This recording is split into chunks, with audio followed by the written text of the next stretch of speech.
মিলাদুন্নবী মাহফিলে এক হুজুর হাদিস থেকে প্রমাণ দেন মিলাদুন্নবী আছে, আর বাকি সব বেদাত। আবার সিরাতুন্নবী মাহফিলে আরেক হুজুর এসে প্রমাণ দেন তারটা সঠিক, বাকি সব বেদাত। এখানে কোন পথ সঠিক, আমি কোনটা মানবো? আমি জেনারেল লাইনে শিক্ষিত। মিলাদুন্নবী যারা বিদআত বলবে তারা নাকি কাফের হয়ে যাবে, তাদের বউ নাকি অটো তালাক হয়ে যাবে। রবিউল আউয়াল মাস চলছে, এ মাসে কি কি আমল করব? ভাইরা আমার, রবিউল আউয়াল হিজরি বর্ষের যে মাসগুলো আছে তার মধ্যে একটা মাস, এবং হিজরি বর্ষের তৃতীয় মাস এটি।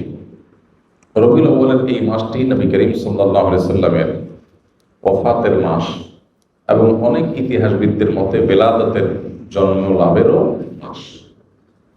যদি নবী সাল্লামের জন্মের তারিখ, অ্যাকচুয়াল টাইম, মাস, এটা নিয়ে অনেক মত পার্থক্য আছে। এখন কেউ বলতে পারেন মত পার্থক্য কেন আছে?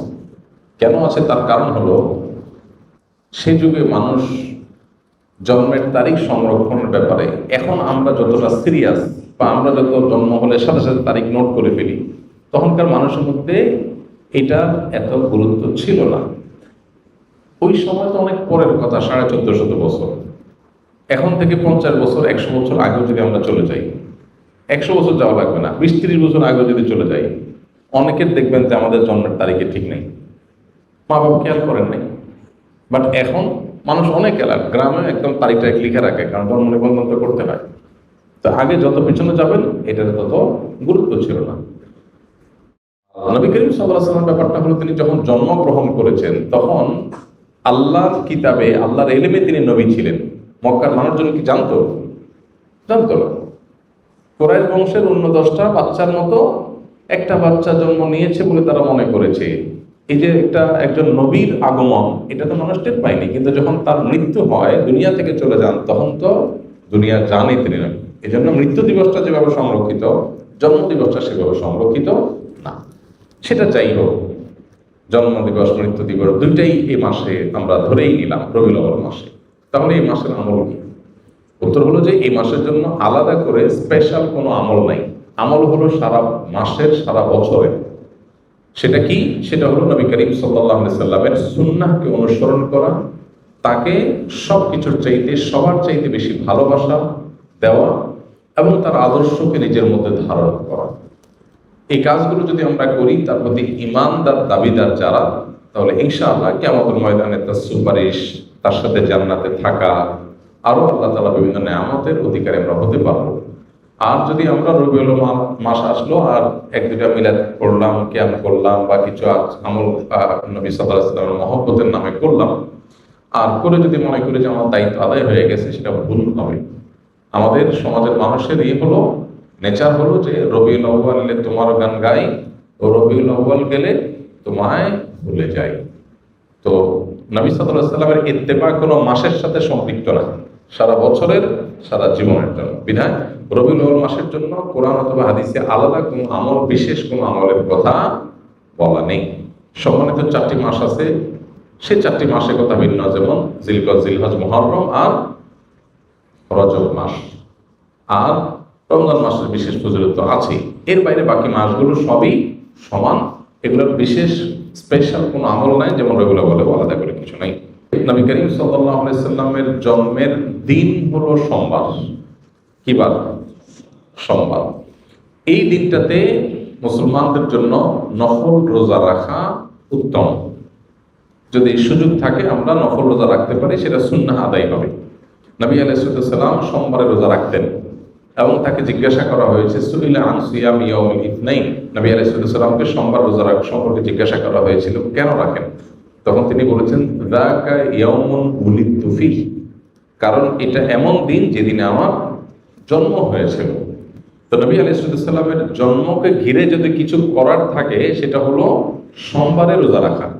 এর বাইরে জন্মের বার্ষিকী পালন, এই কালচারটা তখন ছিলই না নবী আলাইহিস সালাম বা সাহাবীদের মধ্যে।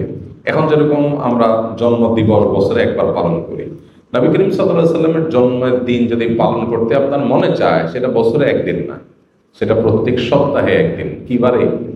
সোমবারে। এটা বিশুদ্ধ হাদিস দ্বারা প্রমাণিত। এর বাইরে যদি আপনি বলেন না আমি বার্ষিকী পালন করব, তাহলে এই জন্মের বার্ষিকী পালন করার এই কৃষ্টি, এই কালচার এসেছে প্রকৃতি পূজারীদের মধ্য থেকে। একসময় খ্রিস্টান ধর্মের মানুষেরাও এটার তীব্র সমালোচনা এবং বিরোধিতা করত, নিষিদ্ধ ছিল।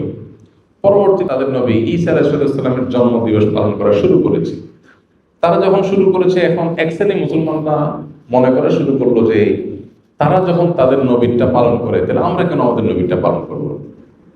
ভালো নিয়তেই তাদের অনুসরণ করার চিন্তা শুরু করেছে। অথচ নবী সাল্লাল্লাহু আলাইহি ওয়াসাল্লাম বলেছেন, একটা সময় আসবে তোমরা মুসলমানরা তারা তাদের অনুসরণ করবে, এক বিগত গেলে তোমরা এক বিগত যাবে, এক হাত গেলে তোমরাও এক হাত যাবে, তারা গর্তে গিয়ে ঢুকলে গুইসাবের তোমরাও সেখানে গিয়ে ঢুকবে। তখন নবী আলাইহিস সালামকে সাহাবা জিজ্ঞাসা করলেন, কাদের কথা বলছেন? ইহুদি খ্রিস্টানদের কথা? তখন নবী আলাইহিস সালাম বলেছেন, তারা ছাড়া কাদের কথা বলবো? তাদের কথাই বলছি। অর্থাৎ তারা যা করে আমরা তা করবো। এখন ওদের নবীর জন্মদিবস উদযাপনের নামে তারা ক্রিসমাস ডে পালন করে, যদিও সেদিন ঈসা আলাইহিস সালামের জন্ম হয়েছে কিনা সেটা আর এক ঐতিহাসিক বিতর্কের বিষয়। কিন্তু আমরা মুসলমানরা অনেকে মনে করি তাহলে আমরা আমাদের নবী মুহাম্মদ সাল্লাল্লাহু আলাইহি সাল্লামের জন্মদিবস অনুসরণ করব। আমাদের নবী মুহাম্মদ সাল্লাল্লাহু আলাইহি সাল্লামের জন্মের পর উনি দুনিয়াতে বেঁচে ছিলেন কত বছর? 63 বছর। ওনার মৃত্যুর পর সাহাবীরা প্রায় শতবর্ষের মতো, সর্বশেষ সাহাবী দুনিয়া থেকে যাওয়ার ইতিহাসটা প্রায় কয়েক যুগ, শতবর্ষের মতো। এবং খোলাফায়ে রাশেদা তারপরে দুনিয়াতে বেঁচে ছিলেন কত বছর? 30 বছর।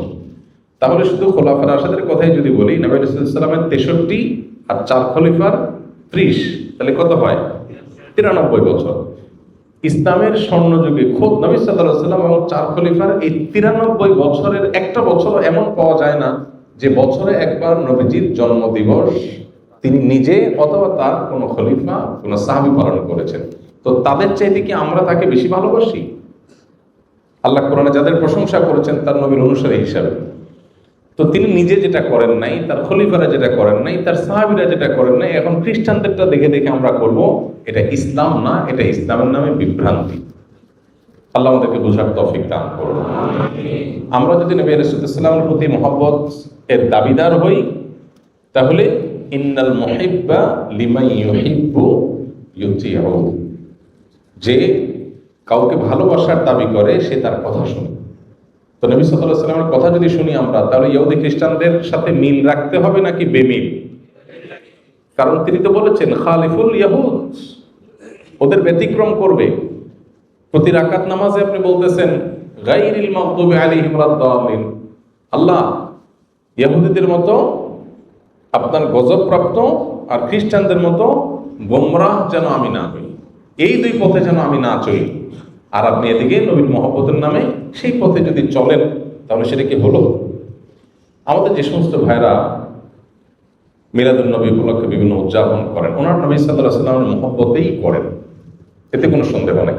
নবী করিম সাল্লাল্লাহু আলাইহি ওয়াসাল্লামের ভালোবাসাতেই করেন। ভালোবাসাটা নবী আলাইহিস সালামের প্রতি ভালোবাসাটা, আবেগ থাকাটা প্রশংসনীয়, কিন্তু আমাদের ভালোবাসার প্রকাশ হতে হবে সুন্নাহসম্মতভাবে। কিভাবে? সুন্নাহসম্মতভাবে। এখন অনেকে বলে যে ভাই ভালোবাসার কোনো প্রমাণ লাগে না, ভালোবাসার কোনো প্রমাণ লাগে না। তো ভালোবাসার কোনো প্রমাণ লাগে না, যা খুশি করা যাবে ভালোবেসে, এটা কথা হলো? তো কোরআনে আল্লাহ তাআলা বলেছেন, কুল ইন কুনতুম তুহিব্বুনাল্লাহ ফাত্তাবিউনি, হে রাসূল বলে দেন তোমরা যদি আল্লাহকে ভালোবাসো, এটা দাবি করো, তাহলে আমার অনুসরণ করো, প্রমাণ করো। নবীর অনুসরণ করলে প্রমাণ হবে তুমি কাকে ভালোবাসছো? আল্লাহকে ভালোবাসছো। তাহলে ভালোবাসার প্রমাণ লাগে কি লাগে না? মুখে ভালোবাসার কথা বলে আপনাকে ভালোবাসি আমি, এর প্রমাণ কি? আমি আপনার সাথে 6 মাস কথা বলতেছি, হইল? ভালোবাসলে তো আমি আপনার সাথে কথা বলবো, আপনার কথা শুনবো, তাই না? তো নবী করিম সাল্লাল্লাহু আলাইহি ওয়াসাল্লাম আমাদেরকে কি বলেছেন, কি দিয়ে গেছেন? তিনি বলেছেন তারাকতু ফিকুম আমরাইন, তোমাদের মধ্যে দুইটা জিনিস রেখে গেলাম, কিতাবুল্লাহ ওয়া সুন্নাত রাসূলি, আল্লাহর কিতাব আর তার রাসূলের সুন্নাহ। এখন যদি আপনার এই কাজ যেটা নবী সাল্লাল্লাহু আলাইহি ওয়াসাল্লামের মহব্বতে করতেছেন, এটা যদি কিতাবুল্লাহ থাকে করেন, অথবা রাসূলের জীবনে থাকে তাও করেন, এই দুইটার কোনোটা নাই করবেন না। এটি হলো দ্বীন, এটা হলো ইসলাম। ইসলামের মধ্যে মন গড়া কিছু মধ্যখান থেকে প্রবেশ করলে তার নাম কি? বিদআত। আর সমস্ত বিদআতের ঠিকানা কোথায়? জাহান্নাম। নবী করিম সাল্লাল্লাহু আলাইহি ওয়াসাল্লাম পরিষ্কারভাবে বলেছেন, ইয়াকুম ওয়া মুহদাসাতিল উমুর ফাইন্না কুল্লা মুহদাসাতিন বিদআহ ওয়া কুল্লা বিদআতিন দালালাহ ওয়া কুল্লা দালালাতিন ফিতনাহ। সমস্ত বিদআতই গোমরাহি, আর সমস্ত গোমরাহি ঠিকানা জাহান্নাম। অনেকগুলো হাদিসে নবী সাল্লাল্লাহু আলাইহি ওয়াসাল্লাম আমাদেরকে সতর্ক করেছেন। এজন্য আমাদের যে ভাইরা এই বিষয়গুলো উদযাপন করেন, ওনারা নবী সাল্লাল্লাহু আলাইহি ওয়াসাল্লামের মহব্বতই করেন, এবং সন্দেহাতীতভাবে এটা প্রশংসার বিষয় যে নবী সাল্লাল্লাহু আলাইহি ওয়াসাল্লামের মহব্বত আছে, কিন্তু মহব্বত অনুযায়ী কাজ করতে হবে সুন্নাহর উপর আমল করার মধ্য দিয়ে। আল্লাহ আমাকে আমাদের সব ভাই বোনদেরকে বোঝার তৌফিক দান করুন। এই বিষয়গুলো নিয়ে আমাদের মধ্যে যেন ইগোর কোনো বিষয় না হয়, যে এটা আমি একটা পক্ষ, সে একটা পক্ষ, পাল্টাপাল্টি, এটা যেন না হয়। আমি যেটাকে সুন্দর সঠিক মনে করি সেটা আমি বলবো বিনয়ের সাথে। আর অন্য কোনো ভাই যদি ভিন্ন কিছু করেন, তো তার প্রতি আমার মুসলিম ভাই হিসাবে আমার ভালোবাসা ঠিকই থাকবে, সিম্পাথি থাকবে যে আমার ভাই ভুল বুঝছেন। ডক্টর খন্দকার আব্দুল্লাহ জাকির রহমতুল্লাহ আলাইহি বলতেন, কোনো মানুষ যদি বেদাতে লিপ্ত হয়, তো আমি তার উপরে জেদ করব না, খুব ক্ষুব্ধ হব না, বরং আমার ভিতরে মায়া থাকবে যে আমার ভাই ভুল করছে। কিছুটা ক্ষুব্ধ, কিছুটা মনে কষ্ট হওয়া তো স্বাভাবিক, কিন্তু তাকে শত্রু বানাবো না। আমি মনে করবো আমার ভাই ভুল করছে, আমার কষ্ট লাগবে।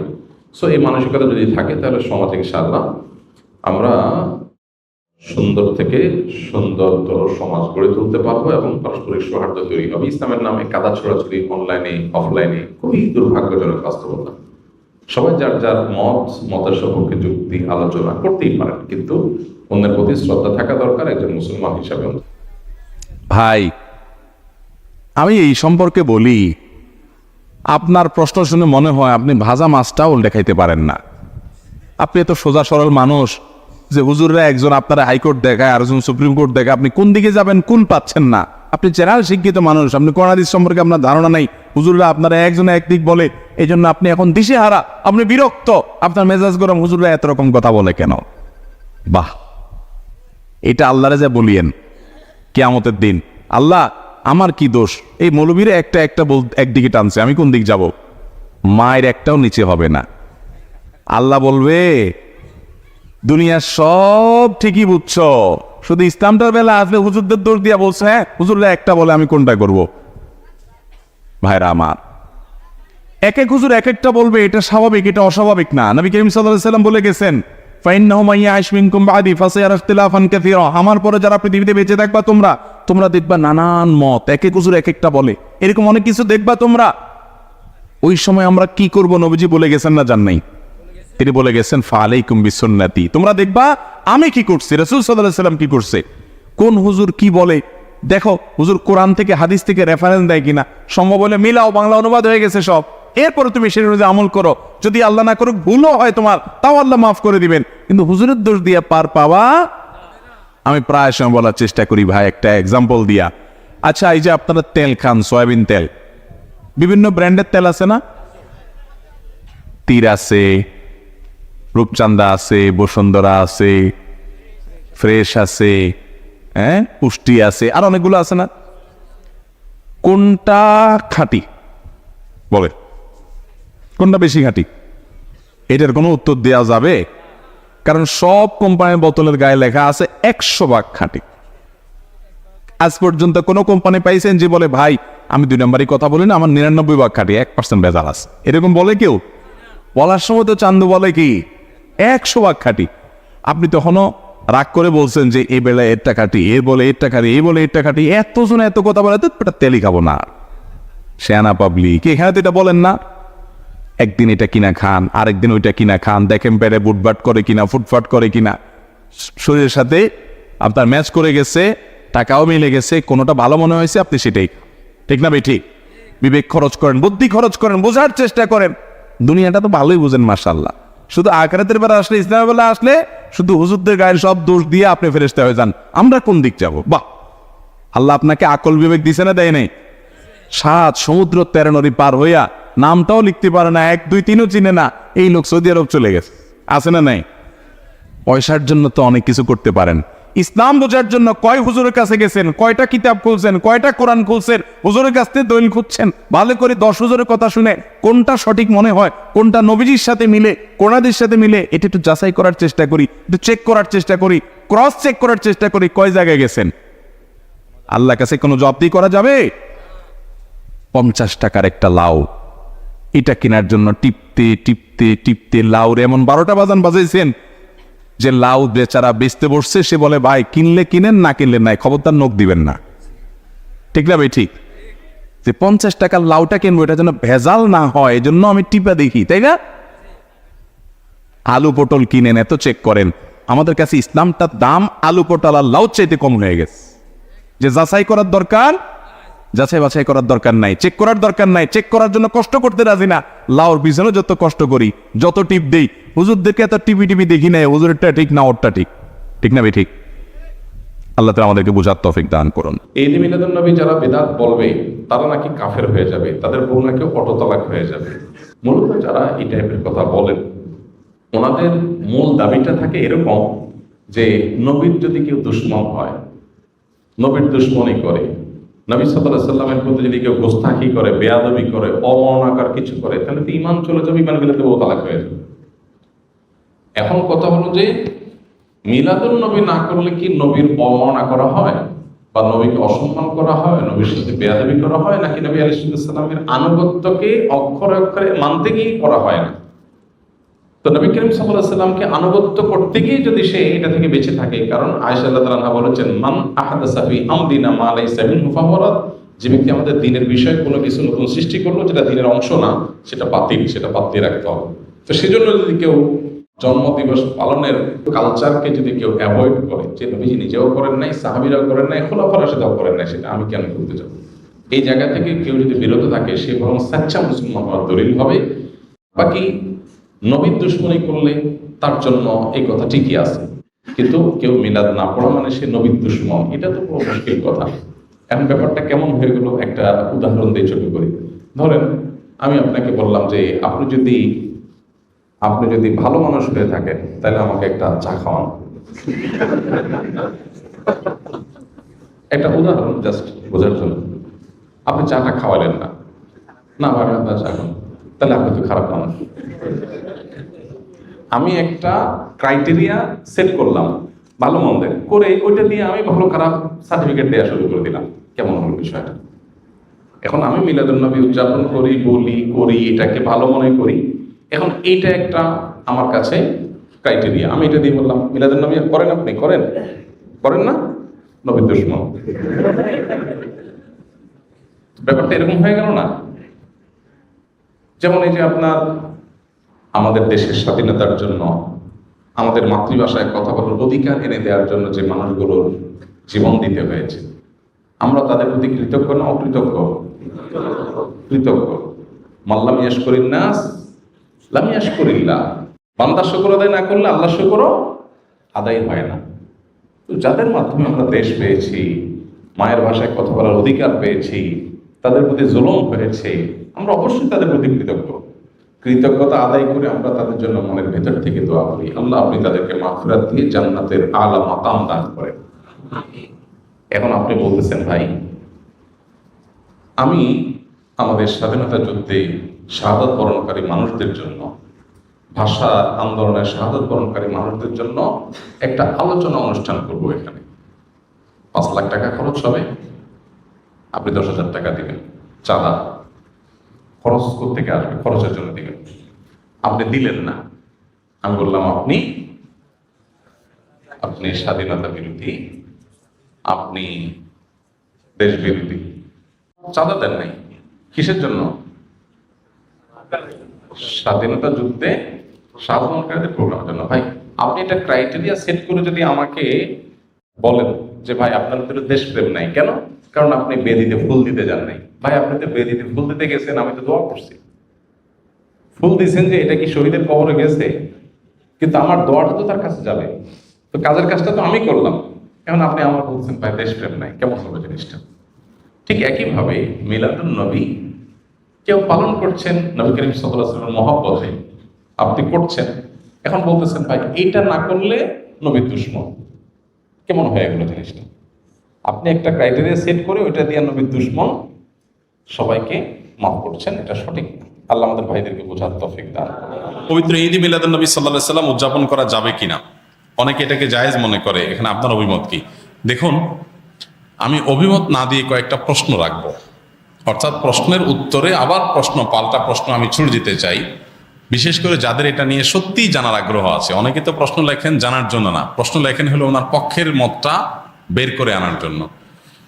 আমি বলতে চাই যে সাধারণত আমরা সাধারণ মানুষরা যে হুজুরের ভক্ত, আমরা তার কথা শুনি।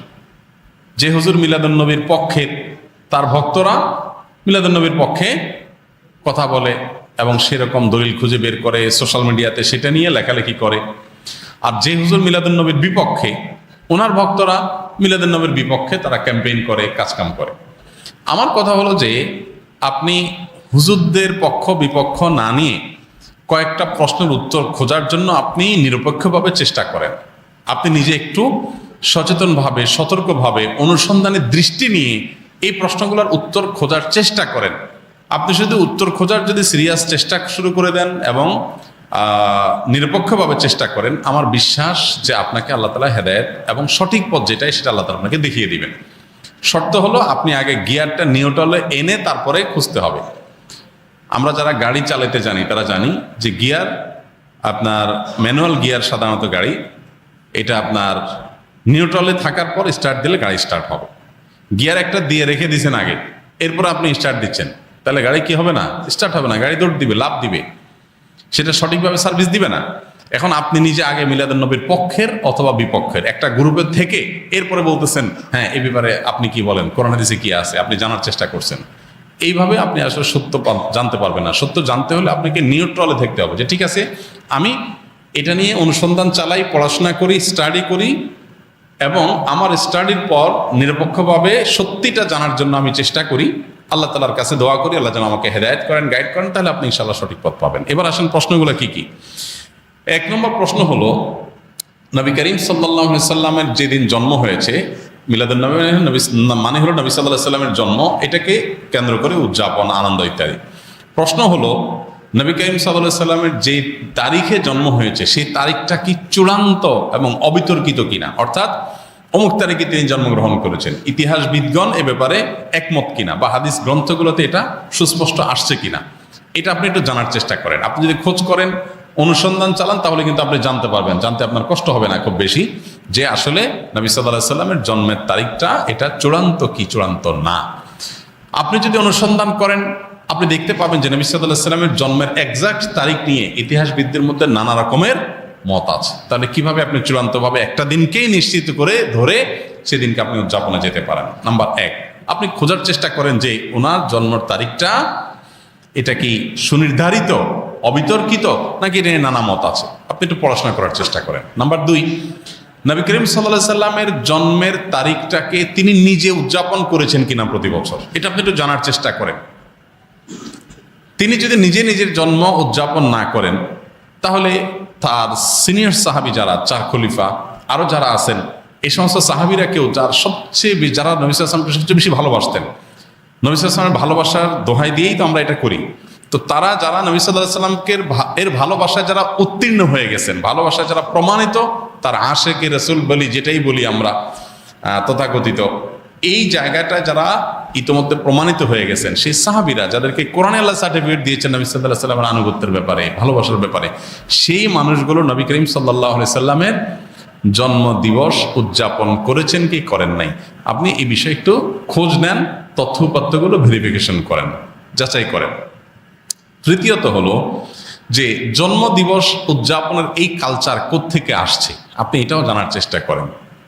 আপনি যদি এটা নিরপেক্ষভাবে এটা শুরু কোত্থেকে আসে দেখেন, আপনি দেখবেন এটা অগ্নিপূজক, প্রকৃতি পূজারী তাদের কাছ থেকে আসছে।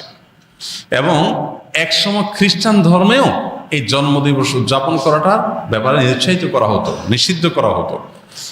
পরবর্তীতে তারা নিজেরা আবার ওই প্যাগানদের দ্বারায়, প্রকৃতি পূজারীদের দ্বারা প্রভাবিত হয়ে তারাও তাদের নবীর জন্মদিবস উদযাপন শুরু করেছেন।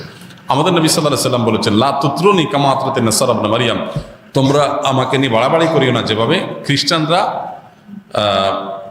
ঈসা আলাইহিস সালামকে নিয়ে বাড়াবাড়ি করেছে। অতএব নবী করিম সাল্লাল্লাহু আলাইহি সাল্লামের মিলাদুন নবী পালন করবেন কি করবেন না, উদযাপন করবেন কি করবেন না, সেই প্রশ্নের উত্তর আপনি পেয়ে যাবেন যদি আমার এই 3টা প্রশ্নের উত্তর আপনি নিজে অনুসন্ধান করে জানার চেষ্টা করেন। আল্লাহ আমাকে, আপনাকে, আমাদের সবাইকে হেদায়েত এবং সত্যিকারের যে সঠিক পথ সেটা আল্লাহ তাআলা আমাদের সবাইকে আল্লাহ তাআলা দান করুন। ঈদ মিলাদুন নবী ও সিরাতুন নবীর মধ্যে পার্থক্য কি? মিলাদুন নবী মানে হলো নবী সাল্লাল্লাহু আলাইহি সাল্লামের জন্ম, আর সিরাতুন নবী মানে হলো নবী করিম সাল্লাল্লাহু আলাইহি সাল্লামের জীবনী, জীবনচরিত। তো সিরাতুন নবীর মধ্যে নবী সাল্লাল্লাহু আলাইহি সাল্লামের জন্ম, মৃত্যু, শৈশব, বেড়ে ওঠা, আল্লাহর আদেশে নিজের জীবনের সব বিষয়গুলো এর মধ্যে আছে। সিরাতুন নবী মানে জীবন ইতিহাসের মধ্যে সবই আছে। আর মিলাদুন নবী হলো সিরাতের, অর্থাৎ নবী সাল্লাল্লাহু আলাইহি সাল্লাম পুরো জীবনের একটা অংশ। এটা হলো একটা পার্থক্য। আরেকটা বিষয় হলো যে মিলাদুন নবী এটা আসলে উদযাপন বা অনুসরণ করার বিষয় না। নবী সাল্লাল্লাহু আলাইহি সাল্লামের জন্মকে আমরা চাইলে অনুসরণ করতে পারবো না, যে উনি যেভাবে জন্ম হয়েছেন, যে তারিখে হয়েছেন ওই তারিখে আমি হব, এরকম কোনো অপশন নাই তো। কিন্তু সিরাতুন নবী যেটা, এটা কি করা যায়? অনুসরণ করা যায়। নবী সাল্লাল্লাহু আলাইহি সাল্লামের জীবন চরিত দেখে দেখে সেই অনুযায়ী আমি আমার জীবনকে গঠন করলাম। তো এটা হলো মূলত আমাদের জন্য গুরুত্বপূর্ণ। আমাদেরকে নবী সাল্লাল্লাহু আলাইহি সাল্লামকে আল্লাহ দিয়েছেন তাকে অনুসরণ করার জন্য।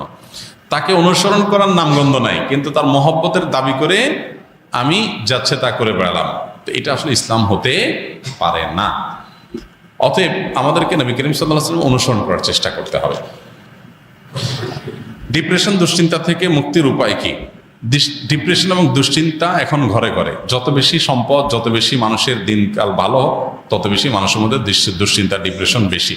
তো এই দুশ্চিন্তা এবং ডিপ্রেশন এটা থেকে মুক্তি লাভের জন্য আমাদের যে কাজগুলো করতে হবে তার ভিতরে 1 নম্বর হলো 5 ওয়াক্ত নামাজ যথাযথভাবে সুন্দরভাবে আদায় করতে হবে, খুব লম্বা সময় নিয়ে, ধীরে ধীরে।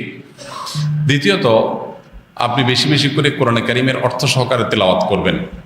এটি দুশ্চিন্তা থেকে মুক্তি লাভের জন্য অন্যতম কারণ। বিশেষ করে সূরা ইউসুফ সম্পর্কে অনেক উলামায়ে বলেছেন এটা অর্থ সহকারে বুঝে পড়লে, মহব্বতের সাথে পড়লে, তাজবিদের সাথে সুন্দরভাবে পড়লে ইনশাআল্লাহ দুশ্চিন্তা থেকে মানুষ বাঁচতে পারে। তৃতীয়ত, দুরুদের আমল। এ সম্পর্কে হাদিসে পরিষ্কারভাবে আমাদেরকে নবী সাল্লাল্লাহু আলাইহি সাল্লাম নির্দেশনা দিয়েছেন যে নিয়মিত যদি কেউ দুরুদ পড়ে, সবসময় দুরুদ পড়ে, তো আল্লাহ তাআলা তাকে দুশ্চিন্তা মুক্ত করেন। আরেকটা হলো ইস্তেগফার। ইস্তেগফার যদি কেউ নিয়মিত পড়েন তাকেও আল্লাহ তাআলা দুশ্চিন্তা থেকে হেফাজত রাখেন। আর এছাড়া দুশ্চিন্তা থেকে মুক্তি লাভের জন্য একটা বিশেষ দোয়া আছে। নবী সাল্লাল্লাহু আলাইহি ওয়াসাল্লাম পড়তেন, আল্লাহুম্মা ইন্নী আউযু বিকা মিনাল হাম্মি ওয়াল হাযান ওয়া আউযু বিকা মিনাল আজজি ওয়াল কাসাল ওয়া আউযু বিকা মিনাল বুখলি ওয়াল জুবন ওয়া আউযু বিকা মিন গালাবাতি দাইনি ওয়া কাহরি রিজাল। এই দোয়ার প্রথম অংশ যেটা, আল্লাহুম্মা ইন্নী আউযু বিকা মিনাল হাম্মি ওয়াল হাযান, আল্লাহ আপনার কাছ থেকে দুশ্চিন্তা, পেরেশানি, ডিপ্রেশন থেকে আমি পানা চাই। এ দোয়া বিশেষ করে পাঠ করবেন। আর এমনিতে নবী সাল্লাল্লাহু আলাইহি ওয়াসাল্লামের নিয়ম ছিল কানাইজা হাযাবাহু আমরুন ফাজা ইলাস সালাহ, কোনো বিষয় যখন তিনি পেরেশানিতে পড়তেন নামাজে চলে যেতেন, 2 রাকাত নামাজ পড়তেন। আর এর বাইরে বিশেষ করে ভোর রাতে তাহাজ্জুদের সময় উঠে নিরিবিলি আল্লাহর সাথে একটু মন খুলে কথা বলেন, ইনশাআল্লাহ আল্লাহ তাআলা আপনার মানসিক অশান্তি দূর করবেন।